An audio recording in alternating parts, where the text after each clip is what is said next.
Home. It's where you build your legacy, where traditions are started, seeds are planted, meals are shared, and stories are told.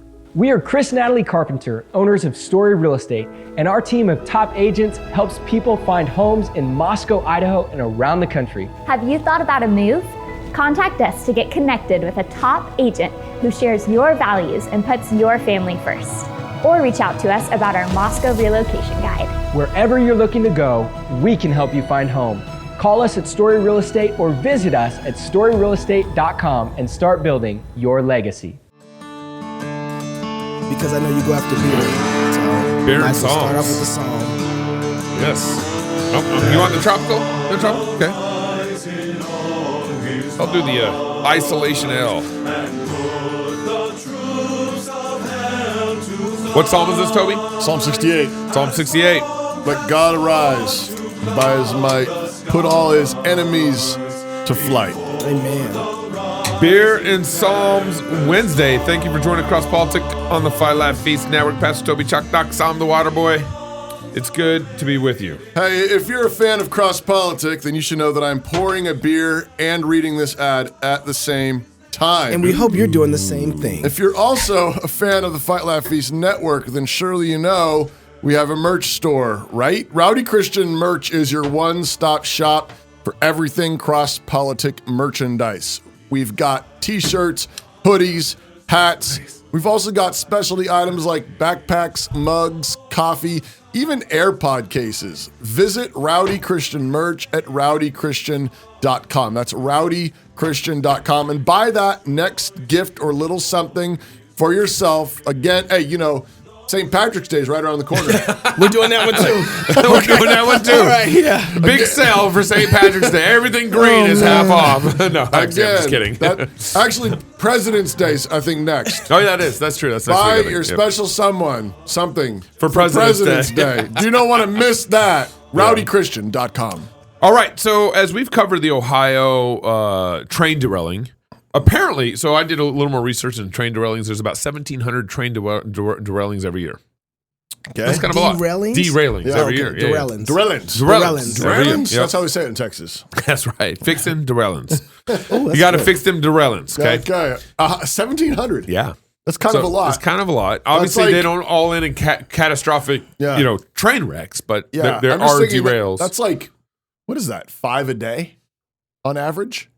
I don't know how many trains. Yeah. Oh, yeah. You'd have to. How come 350 into 1,700? Right. Wow. It's like an average of 5 a day. Like, so what are they doing with these trains? Pete Buttigieg just has some work to do then, doesn't he? Yeah. Five derailings. And I might as well blame Pete. It's his fault. But Governor DeWine actually today came out and finally getting some press on this. But actually, I think they're getting press on it is because small news organizations, TikTokers and YouTubers have been like, hey guys, how come no one's addressed this? Rebel News came from Toronto all the way down. And I actually can probably contribute mostly to Cross Politic reporting on it. Yeah. And Governor DeWine. Yeah, sure. Why not? And he's like, I got to respond to Cross Politic. So this is actually Governor DeWine on Don Lemon. That's the new morning show over at CNN. I don't think it's working out so well. But, Here we go. Here he is. Can you say with absolute certainty that the residents of East Palestine are safe? Well, what we're trying to do is provide them every day with the information. And we started testing, the air. The air has remained good. We will continue to test every single day. Even like when the PCR controlled release was done, we told people in a certain area they needed to leave. And outside that area, we never saw really a significant change in the air at all. But we're going to continue to do that. As far as the water, the fish that were killed, very soon after the initial train crash occurred. We continue to monitor the water in different streams as it goes out. And we did get a test back late yesterday of the water in the village. And the first well that we tested the water was fine.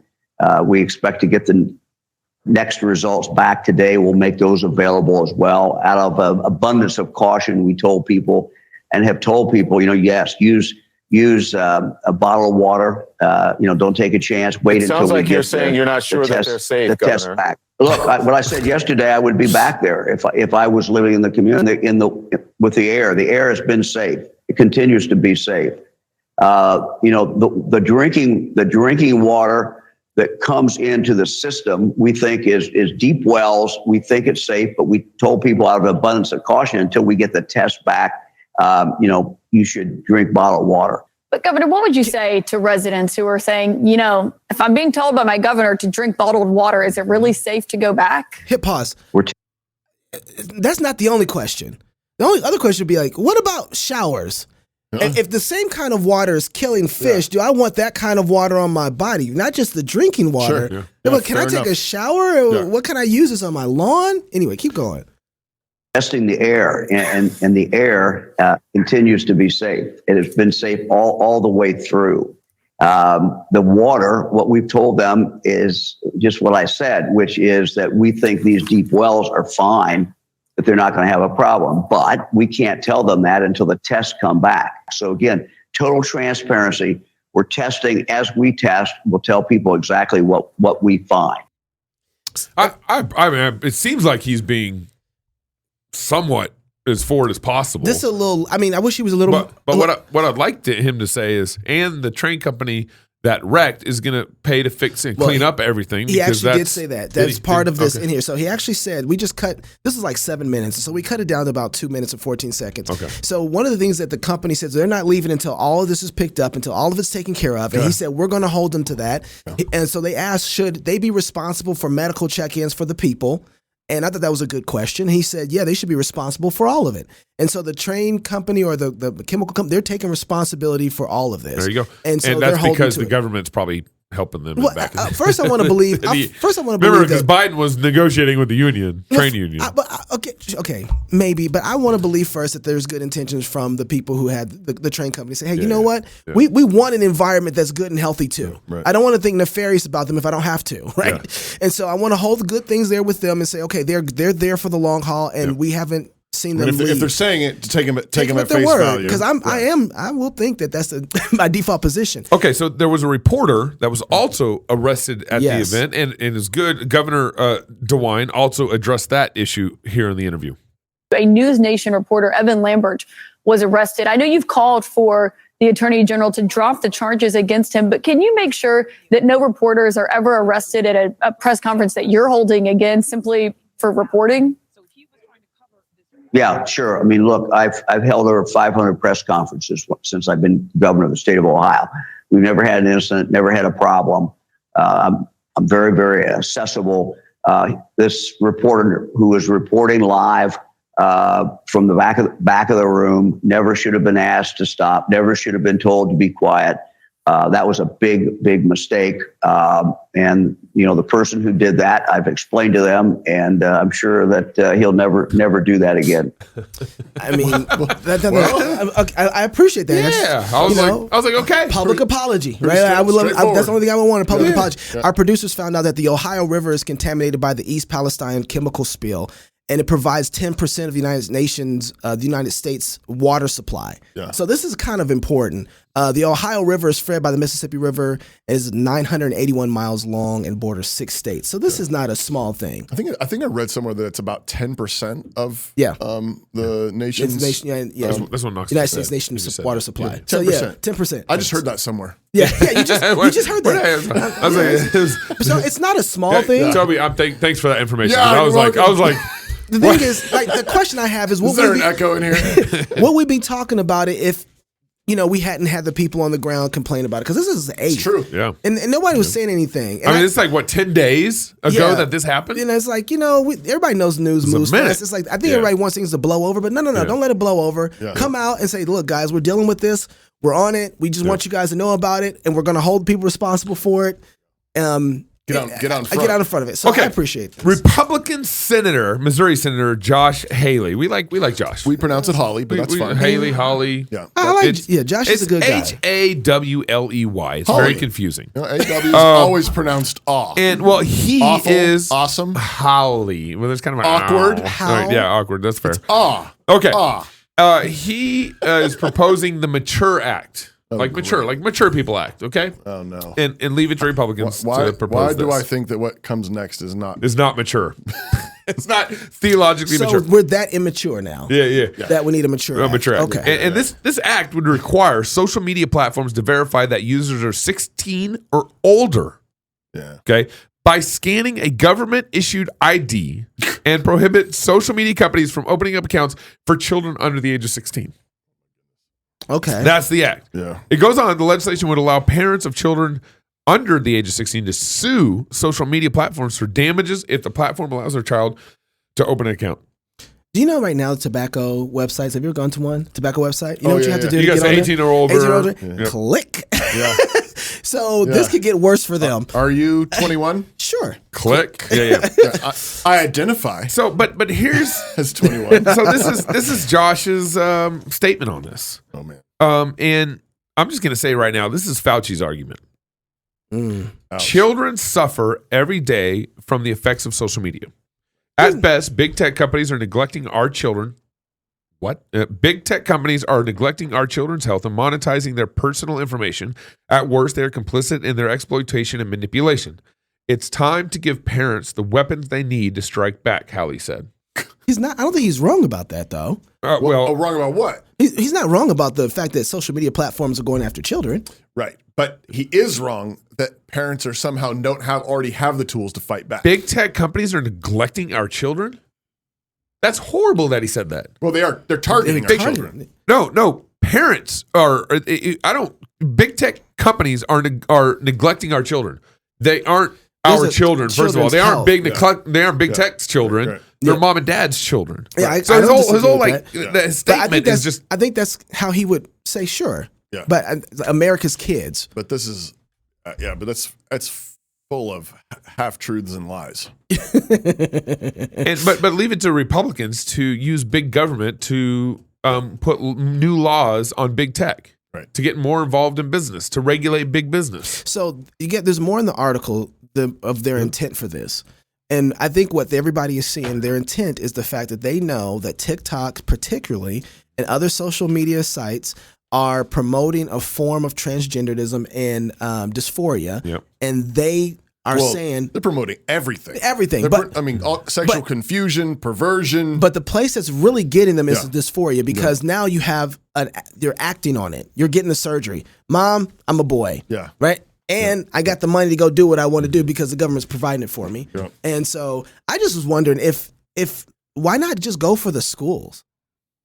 Right? Why not just go for government schools and say, you know what? Government schools has failed us. I think we need to abolish the government school system, give the money back to the parents and let them choose how they want to educate their children. Well, the reason why I said this is Fauci's play is because basically he's saying that this is a public health, social media companies are public health crisis on our children regarding the transgender issue. Right. And so we're going to regulate. I think it's something that everybody can agree with. So that's one thing that's really interesting about this. Everybody agrees with regulating social media platforms. Yeah. They just want to regulate it differently. Right? I also think particularly that the Republicans have been beat up by big tech social media platforms over the last couple of years. Right. And so they're trying to find any way to hit them. Right. So my question was, at what age should the government allow you to let your kids shoot a gun? The government should have nothing to say about it. That's right. None of your business. Right. That's what the question is. How about what age should your kids be allowed to smoke cigarettes? Should the government give you an age limit there? That's none of their business. None of their business. Yep. Yeah. Yeah. The whole alcohol, tobacco, firearms is the parents' job. That's the parents' jurisdiction. That's a parents' bureaucracy. If a crime if a crime is committed, then it becomes the civil magistrate's job. If someone's shooting his gun off. Let me set this up. Pastor. Let me set this up here real quick. So I was Megan Basham actually retweeted Josh Hawley and said this is great. Yeah. And I responded to her on Twitter and I said this is just more Republicans using big government to regulate big tech. And then she responded with the cigarette thing. Right. Well, can't the government regulate cigarettes? And then I was like, no. Right. And then we jumped to porn. Yeah. Can the government regulate porn? And I'm like, yes. Right. There's a 10 commandment violation happening there. Right. And we have evidence of it because it was filmed. Mm-hmm. We have adultery being filmed. We have an orgy being filmed. We have fornication being filmed, whatever's happening, right. We have the evidence. Well, yeah, it's a crime is the thing. It's a crime. There's actually civil penalties established in the Bible for it. There's no civil penalty ever for inhaling smoke. Yeah.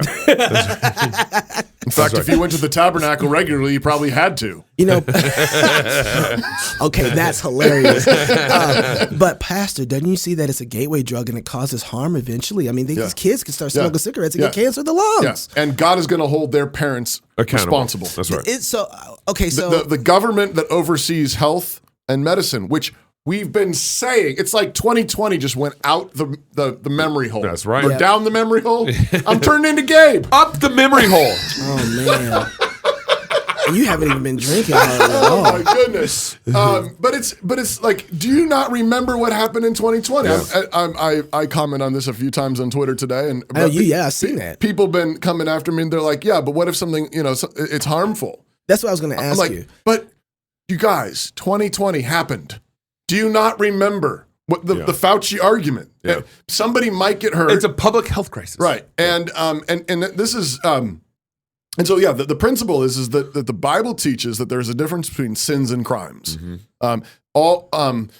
All sins are before the Lord. Yeah. You've sinned against the Lord, but they're not all the jurisdiction of the government.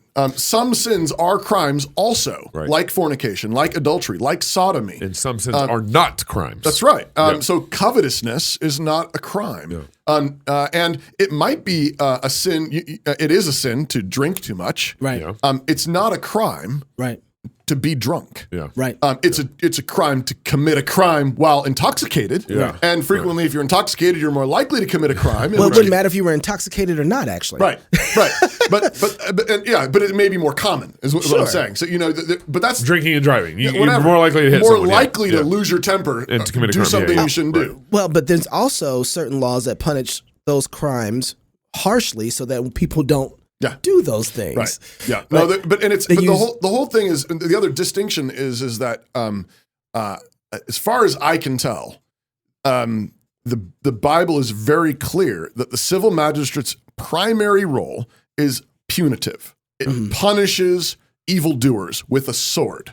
That's its job. Now, it does say that it praises the righteous and it promotes good. But the question is how do you praise the righteous and how do you promote the good? Now, one way would just simply be the king or the magistrate saying, I think that you all ought to do this. Right. And good job, all you people doing good things. Yeah. Yay, pro-lifers. Yeah. Yay for Christian marriage. Good job going to church. And make sure you go to church. Yeah. Right. I don't have any problem with civil magistrates using the bully pulpit like that to praise the righteous and promote good that way. The question is what can they use the sword for? Yeah.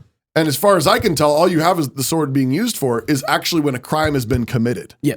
But what you have is people worried about what they want is preventative justice, not punitive justice, but preventative justice. Something bad might happen, but what that leads you down is the Fauci. That's Fauci justice. So let me push back a little bit on this and work this out. Yep. Let's say that the civil magistrate sees something like TikTok that actually is within its ability to be able to control. I think there's actually a reasonable way for because of international commerce. Absolutely. Well, no, not just the commerce side. Yeah. If they're to protect the borders and the people within the borders, and some sort of platform is infiltrating to gather information on the people to use it in a wicked way, I think they can absolutely come in. They're spying on Americans. Absolutely. That's within their responsibility to protect the borders. I think it comes into a border situation where they can say, this is bad.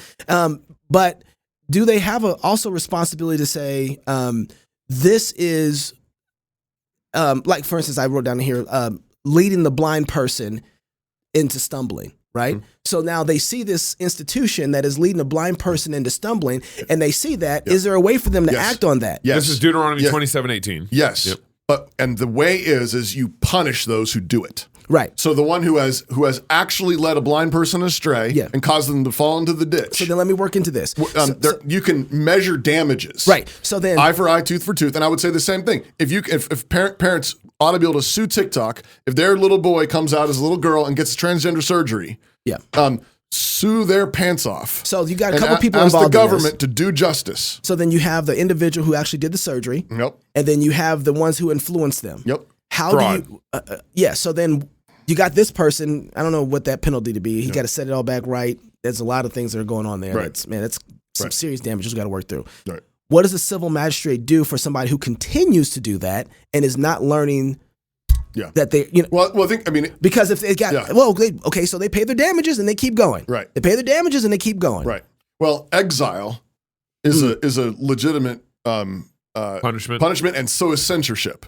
And so I think there are places where blasphemy is not to be allowed in a Christian society. Right. You don't get to go around blaspheming the Lord Jesus Christ, the Triune God, and to destroy Imago Dei and support support of it. That's right. And you also pornography should be censored. It should be banned, and so forth. And so I think the same thing. I think censorship / exile, meaning you may actually ultimately lose your privileges as a company here if it's so prolific and egregious. So in one sense, we don't necessarily disagree with what Hawley's trying to do, just the way that he's going about doing it. Absolutely. Okay. So because the principle though is he's going after the wrong thing. Right. It's all framed the wrong way. I think it's usurping the authority from the government of the family. That's exactly that's what I'm saying. It's like when you set an age, you're acting. I called this is the Karen. Right. This is the Karen state. Yeah.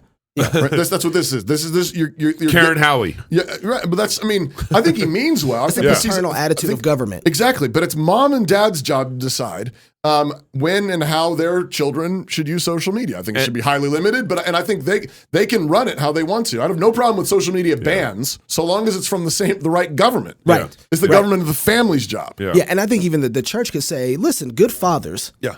Don't let your children be in this at this age, and give wisdom on that. Absolutely. But it's Machiavellian. All the power is in one government to operate, and the family needs to be making that decision. But I think it's also exactly. And the thing here is, I think, and Gabe, you were I think intimating this earlier, is I think this is a failure of conservatives to see where the strategic battle actually is. Yeah. And this is this is what Democrats did with cigarettes. Right.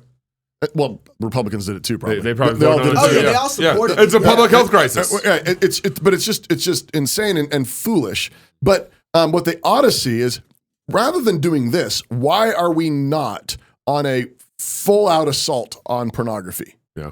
Why are we not on a full on assault against the drag queens? Yep. Because we're all Frenchian in some point of that. Yeah, I know, but that's what I'm saying. Yeah. Like that's what we ought to be fighting. Right. And actually, I was thinking of I saw the interaction you had with Megan on Twitter, and but one of the things I remember that she pointed out that we talked to her about on our live show was public schools. The amount of sexual abuse in public schools is radically crazy. It is off the charts. Like 1 in 5 or 1 in 10 or something like that. Compared to whatever the tiny minuscule percentages that have happened in the Catholic churches, SBC or whatever. I think SBC had in 20 years they had 200 cases. Yeah. I mean, and of course, and all of them had been adjudicated. And 700. 700. I think they're all adjudicated. And anytime it's ever happened, it's been wicked and horrible. And I'm not saying it's okay, but I'm just saying if we're going to go after child abuse, which is what he's talking about here. He's talking about the health of our children. Yep. Why are we not completely gutting public schools? So meanwhile, what we're actually doing with school choice and ESAs, you've heard me say, is actually giving them more funding. That's right. So is this the wrong way of incrementalism? Because I think that's where so then what would be the step that would say, here's a good place that you can actually get some movement on? Where's the incremental move here? Because I think Hawley is looking and say, hey, everybody wants to ban. I want to ban it in this way so that we can move the. Right.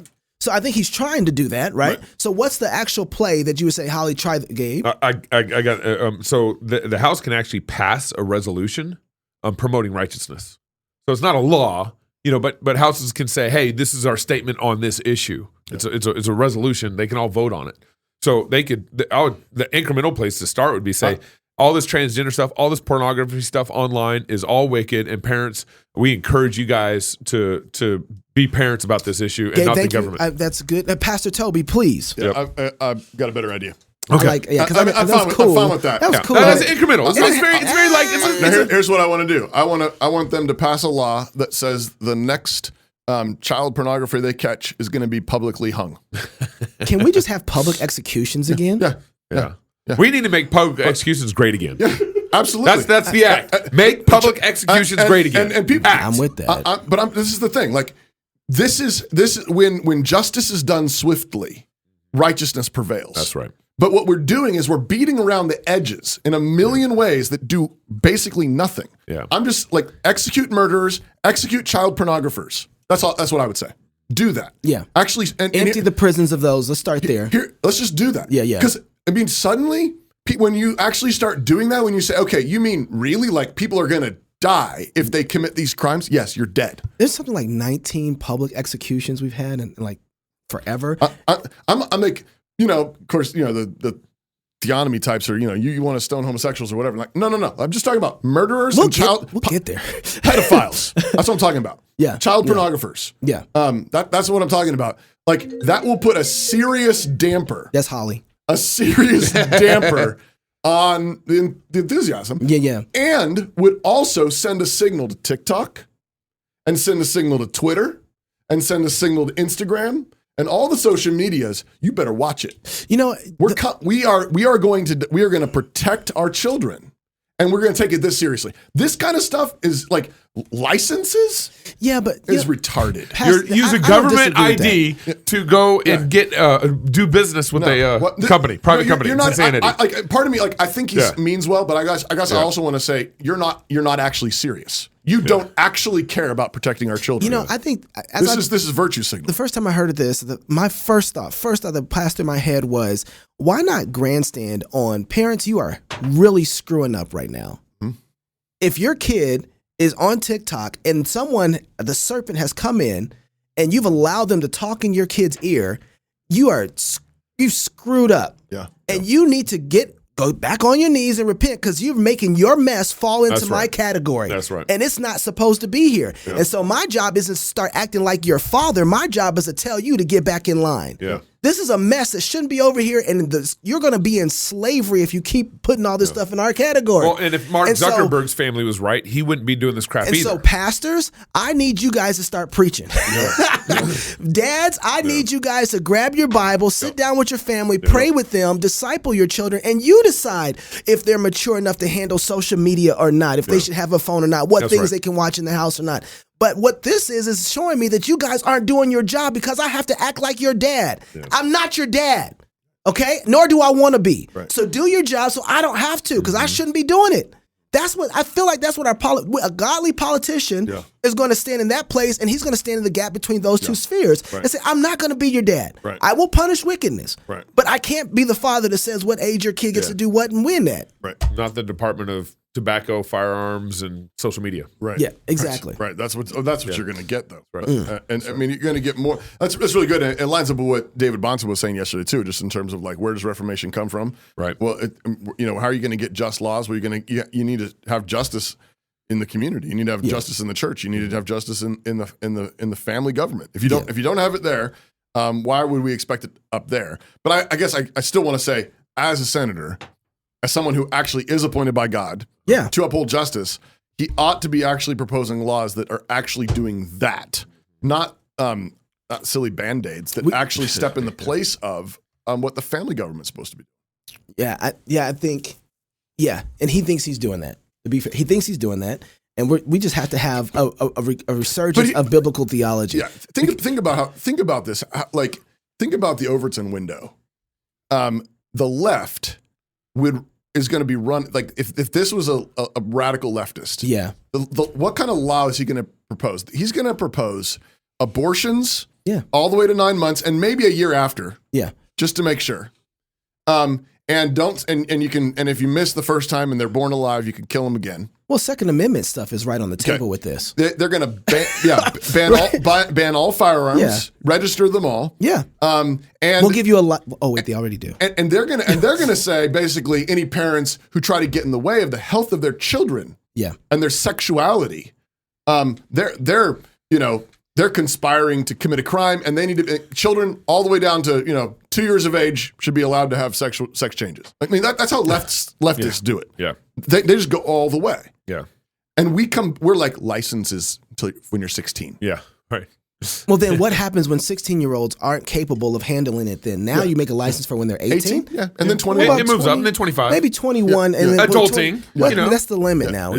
So it doesn't stop at some point. Because if you don't fix the main problem, which is the family. Right. But I also think, there's a bunch of There are a bunch of plays there. I mean, if government schools are this Marxist indoctrination centers where so much sexual abuse actually happens, where a lot of this, the stuff that he's worried about on social media is starting to happen in preschool. We watched a video of that preschool teacher, of those kids, teaching them, them, they, pronouns, and sexual confusion. Yep. That's happening in government-funded schools, and he's going after TikTok.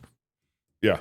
Like, okay, I mean, I think probably something needs to be done there, but how about starting here at home? Yeah. Yeah.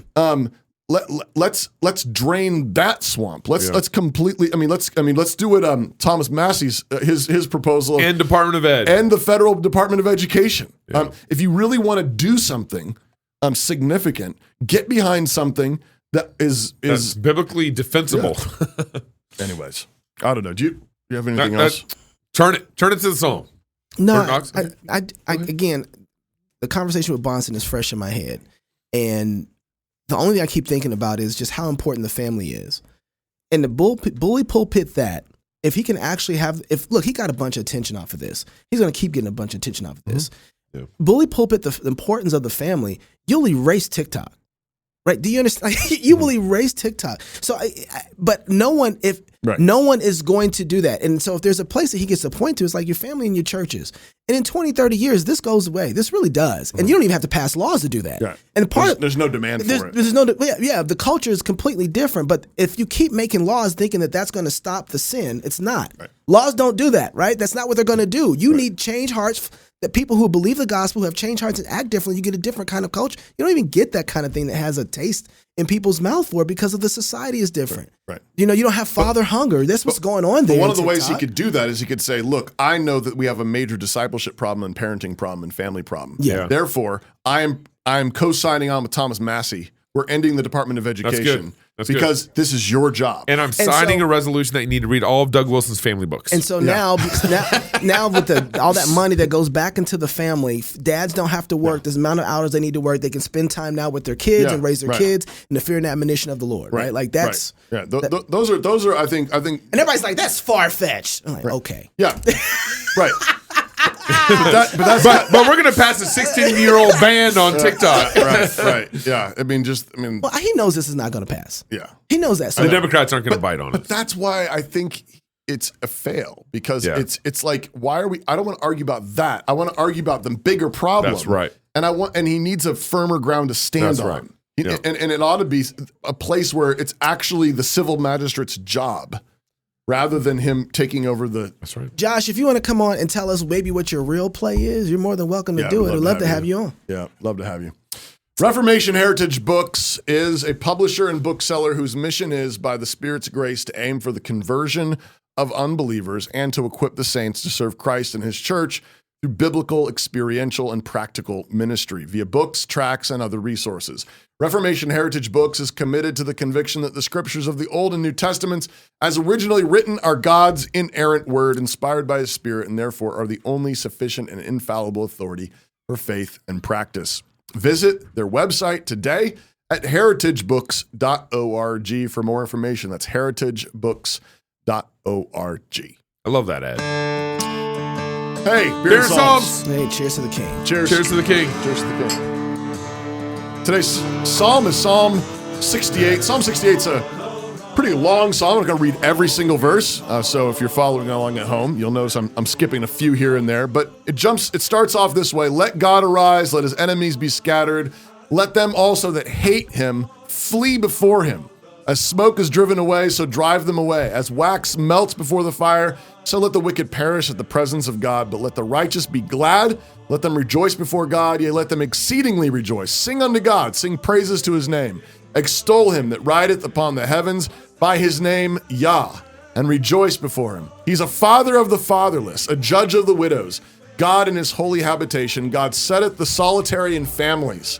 He bringeth out those which are bound with chains, but the rebellious dwell in a dry land. That's the first 6 verses. This psalm was known as the battle hymn of the Huguenots. Psalm 68 is the battle hymn of the Huguenots. The French Protestants would sing this as they went into battle. And so it is one of the great battle songs of the Psalter. It calls upon God to rise up.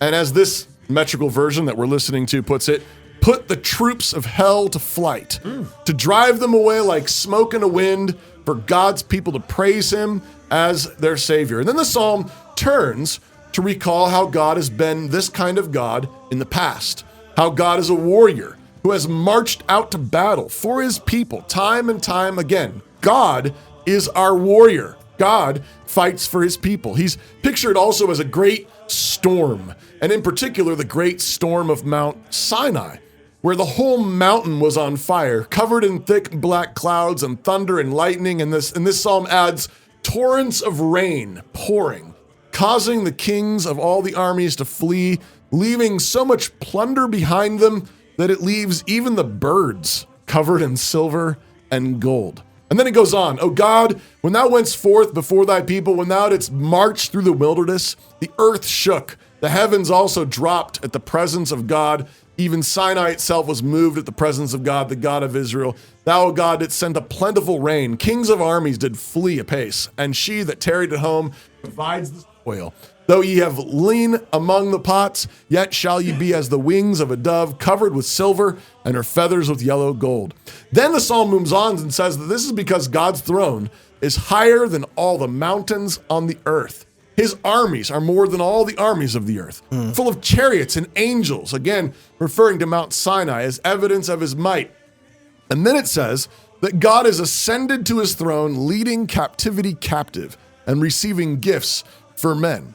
This verse is, of course, quoted by Paul in Ephesians 4, referring to the ascension of Jesus and his pouring out of gifts on the church. And then the psalm responds to this with blessing the Lord for daily loading us with benefits, the God of our salvation, the God who wounds the scalps of our enemies and saves his people, even from the depths of the sea, which reminds us of Jonah even. So then it says, and God shall wound the head of his enemies, the hairy scalp of such as one as goeth on still his trespasses. The Lord said, I will bring again from Bashan, I will bring my people again from the depths of the sea. Finally, the psalm turns to call to worship all of Israel, calling on all the tribes, all the armies and princes of Israel, even the princes of all the kingdoms of the earth, to come and bow down and pay tribute to the King of Kings, since all might and power and strength belong to God, the God of Israel. Blessed be God forever and ever. So the charge for today is to remember that God is our great warrior. God is stronger, mightier, and never misses. His throne is above all thrones. He rules now in perfect sovereignty, and he must reign until all his enemies have been put beneath his feet. And the last enemy to be destroyed will be death itself. So our job is to simply trust and obey. Trust and obey our King. Read the word, sing the word, believe the word, obey the word. When we obey, we are carrying out the orders of our King, and so we can trust him.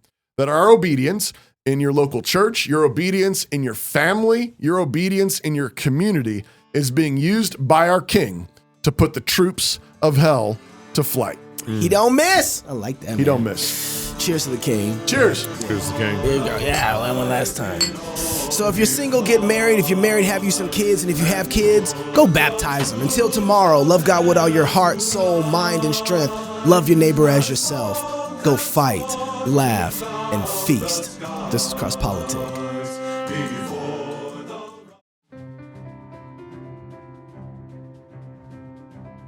When I was there my first year getting ready to take my finals for the master's program.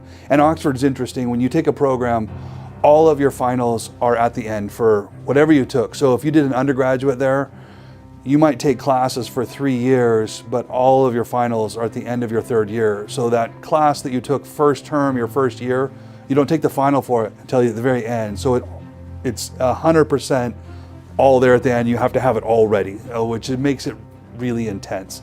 We were preparing for our finals, and a lot of the finals, you'll go into this room. There's one building that all the finals are delivered in, and you go in and your final will be put down in front of you, and oftentimes you need to write an essay on something, quite a lot of essay writing. As they were preparing it for us, they brought somebody in to walk us through, like, how do you do an Oxford essay? And they were saying that a few years before, they had done a deep study at Oxford. They were trying to figure out why it was that their grading tended to constantly favor male students. And they were very concerned because they wanted diversity and all of these things. And they wanted to figure out what was the problem, because all of the finals, those essays are graded double or even triple blind, meaning you just have a number put at the top and it's handed off to 2 or 3 different people who don't know who you are, don't know your name, they just know the number, and they grade it all independently, and then that is your grade.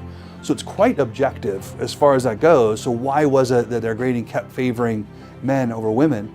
And they realized that the deal was that Oxford was, for a long time, this is where they were training, for instance, the men who would be taking British troops to India and leading them as officers in difficult situations.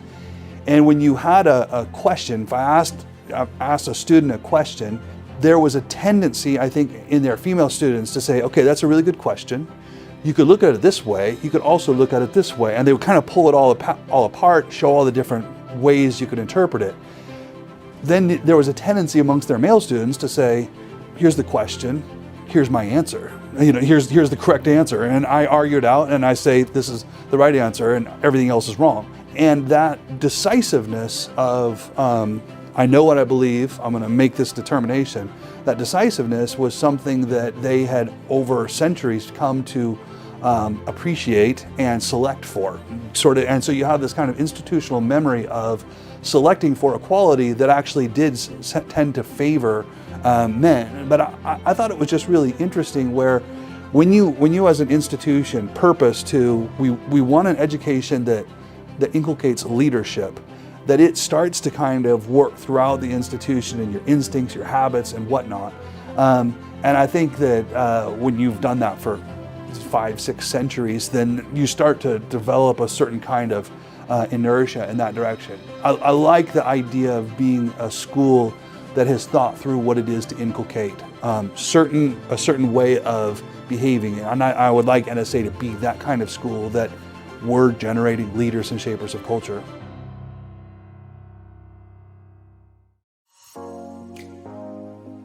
Putting off writing that proposal again? Yeah, we've been there. Proposal writing can be tough. It takes work, and if you're not careful, you can set up your company for failure. Well, that's where we come in. Smart Pricing Table is an innovative application that focuses on, well, the pricing table. Instead of a static document and constant back and forth, our platform creates interactive proposals that empower your prospects. Not sure if something is needed? Make it optional. Have complicated services that vary? Let your customer do the work with line item upsells. Have reoccurring services? Easy peasy. With Smart Pricing Table, you can create attractive proposals quickly. And our system is built for reuse, so you can get out of that hamster wheel. Give your customers choice and close deals quickly with Smart Pricing Table.